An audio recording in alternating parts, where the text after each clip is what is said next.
We know that their ideas don't work. For most of the last decade, we tried what they want to do, giving big tax cuts to the wealthiest Americans that we couldn't afford. We tried giving insurance companies and oil companies Wall Street free rein to do whatever they please. And you know what we got? Falling incomes, record deficits, the slowest job growth in half a century, and an economic crisis that we've been cleaning up after for the last 4 years. So, we know what we want to do works. We know what they want to do doesn't work. We know what we want to do grows our middle class, what they want to do squeezes the middle class. We know that our strategy makes sure that we bring our deficit down in a balanced way. Their strategy ends up shooting the deficit up. So we know what the right choice is, but let's face it, Governor Romney, he's a very talented salesman. In this campaign, he's tried as hard as he can to repackage these same policies and offer them up as change. But we know what change looks like. And what the governor's offering ain't it. Giving more power back to the biggest banks, that's not change. Another $5 trillion tax cut that favors the wealthy, that's not change. Refusing to answer questions about the details of your policies until after the election, that's not change. We've seen that before. Pledging to rubber stamp the Tea Party's agenda in Congress, that's not change.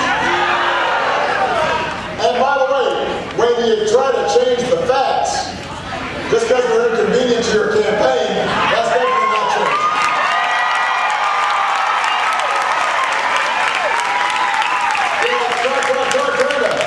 Trying to massage the facts, that's not change. That's just...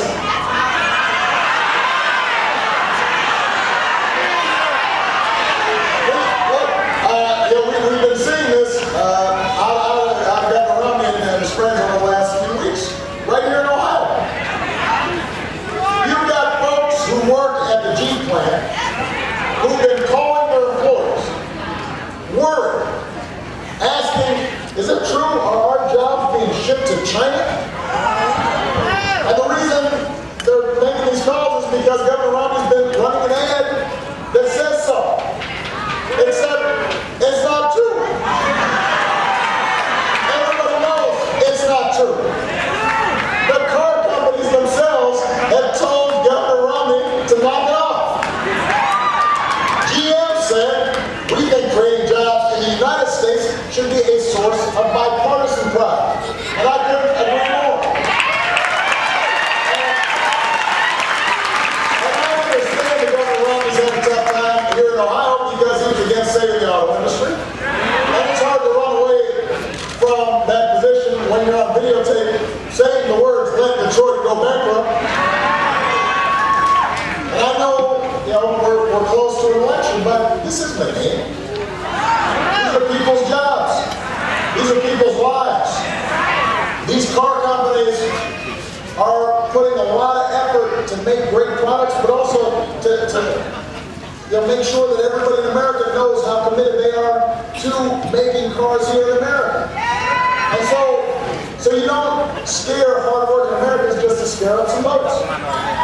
That's not what being president is all about.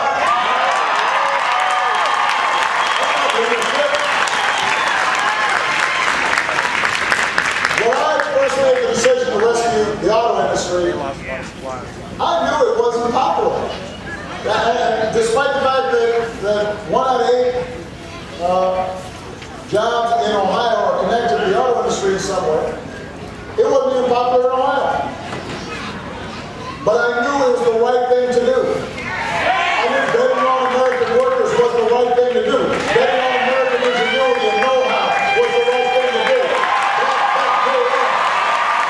It paid off in Lordstown, where GM is investing hundreds of millions of dollars in Ohio.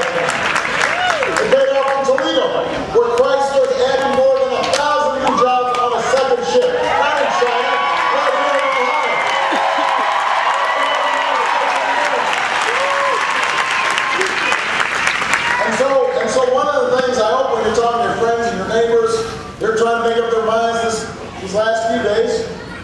about that. Think about the issue of trust. Think about, do you want a president who's going to actually tell you what he believes and what he thinks, or somebody who's going to